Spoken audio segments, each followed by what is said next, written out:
어제 8장 본문에서 그리스도인은 탁월한 삶을 살아냈습니다. 방법은 자기가 모든 자유가 있지만, 마음대로 할 자유가 있었지만, 그러나 그 자유를 자기를 위하여 쓰지 않고 다른 사람을 위해서, 또 약한 자들을 위해서 자기 자유를 사용하지 않고 오히려 하나님을 위해 살아갔던 모습을 보여주었습니다. 그래서 그런 표현도 했죠. 만약에 내가 고기 먹는 것 때문에 다른 사람이 실족한다면 나는 영원히 고기 안 먹을 수 있다라고 말을 했습니다. 그럴 정도로 다른 사람을 살리고 다른 사람을 돕는 일을 위하여 삶의 기준을 가졌습니다. 우리의 시대에는 너무 이기적이고 자기중심적 시대에 우리가 살고 있습니다.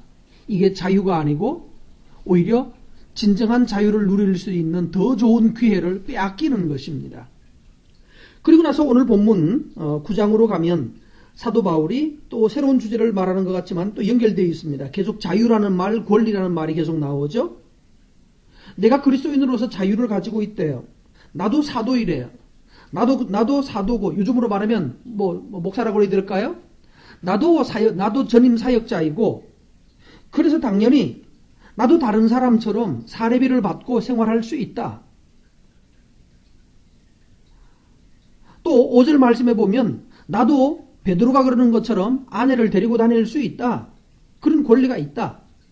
그렇지만 나도 권리가 있고 나도 자격이 있지만 그러나 나는 자격을 쓰지 않겠다. 7절 말씀부터 그런 표현이 있습니다. 몇 가지 증거를 대는데, 만약에 군대 복무한 사람이 자기 도시락 들고 다니라고 그러면 말이 되느냐 이거죠. 또 포도를 심었고 그 포도를 따먹는 것이 당연하지 않느냐. 그 열매를 먹는 것이 당연하고, 양을 길렀으면 그 양으로부터 젖을 먹는 것은 당연하다. 자기가 교회라는 포도를 심었고 또 양이라고 하는 성도들을 키웠다면 그들로부터 그들이 드리는 헌금으로 생활하는 것이 당연하다라고 말하는 거예요. 성경의 모세의 법에도 곡식을 추수하고 있는 소에게는 망을 씌우지 말라고. 저도 배고프면 먹을 것이고 배부르면 더 먹지 않을 거거든요. 추수를 하면서까지도 소에게 망을 씌운다는 것은 정말 잔인한 거죠. 그러면서 성경에도 분명히 일한 사람에게 또 사역을 한 사람에게 그 사역의 열매를 먹을 수 있다는 것을 말하고 있다는 것을 말합니다.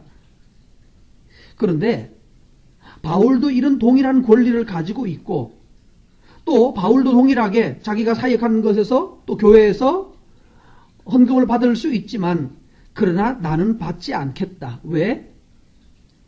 12절 말씀해 보시면 그리스도의 복음에 아무런 장애가 없게 하려 함이라. 내가 그걸 받는 것으로 인하여서 혹시 복음에 장애가 된다면, 내가 그 받는 생활비를 받는 것 때문에 복음에 장애가 올 수 있다. 내가 거기에 매일 수 있다는 거죠.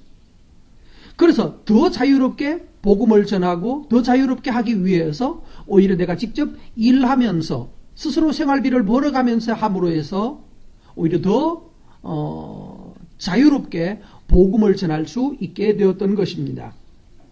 이걸 보면 바울의 정신이 얼마나 대단한지, 정말 이런 더 복음을 전하는 일을 위해서 내가 쓸 수 있는 당연한 권리도 포기하는 것,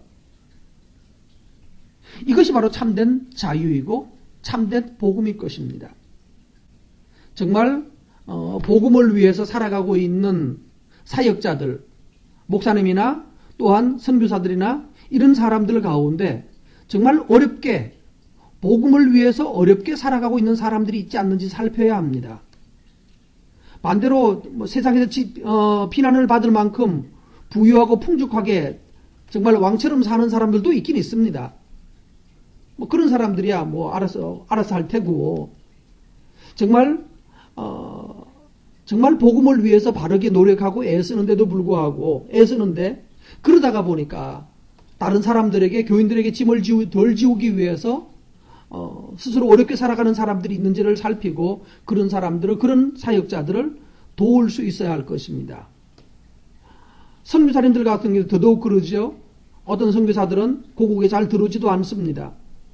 후원하는 데 가서 후원받기 위해서 애를 많이 쓰지도 않습니다. 그러니까 아주 어렵게 사는 분들이 많습니다. 그러니까 큰일 못하지요. 큰일이라는 게 결국 돈 많이 들이려면 금방 교회 짓고 돈만 1억만 가지고 가면 교회 금방 하나 만들어지고요. 오는 사람들에게 먹을 거 나눠주고 뭐 그들에게 필요한 거 나눠주면 금방 100명, 200명 모으는 거 쉽습니다. 그러나 그게 정말로 복음일까요? 배고픈 사람에게 먹을 것을 주는 것이 복음인가? 아무리 준다고 할지라도 그들의 가난의 문제는 해결되지 않잖아요? 정말 그들에게 필요한 것이 먹을 것이거나 경제적인 지원을 해주는 것, 뭐 어떤 생활 방법을 마련해 주는 것, 그것이겠는가? 또 뭐 여러 가지 논리를 많이 세울 수 있을 겁니다. 그것을 통해서 떡과 함께 복음을 뭐 이렇게 말할 수도 있고 한데 정말 복음이 얼마나 전해진지 모르겠어요. 사람들이 떡을 주면 떡 먹으러 오지 복음을 받으러 오지는 않을 것 같습니다. 그러므로 여러분 주변에 기도하시면서 하나님 내가 도와야 될 정말로 도와야 될 만한 선교사가 있지 않습니까? 그런 목사님이 있지 않습니까? 살펴서 가능하시다면 그분들을 위해서 짐을 하나씩 덜어주는 것도 참 유익할 것입니다. 왜냐하면 거기에 복음의 자존심을 가진 사람은 이 경제적인 문제, 후원의 문제에 대해서 자존심 상하기 때문에 굽신거리지 않거든요. 잘 나오지도 않고 한국에 나오지도 않고 어떤 사람은 워낙 한국, 미국 교회마다 잘 찾아다녀가지고 아주 넉넉한 후원을 가지고 있는 사람들도 있습니다. 그러면 황제가 되는 것입니다. 그런 사람들 말고요. 꾼들 말고 장사꾼 말고요. 영업 잘하는 사람들 말고 정말 복음을 위해서 숨어 지내면서 정말 삶으로 또 말씀을 전하는 가르치는 정말 더디고 더딘 방법으로 복음을 전하는 사역자들이 있지 않는지 살펴보고 그들에게 돕는 일들이 필요할 것입니다. 그러면서 마지막 18절에 보면 내 상이 무엇이냐? 복음 전할 때 값없이 전하고 복음으로 말미암아서 내가 있는 권리도 다 사용하지 않는 게 그게 내 상이래요. 그 상 받는 방법이 뭡니까? 자기 권리를 다 사용하지 않는 것이 상 받는 거거든요.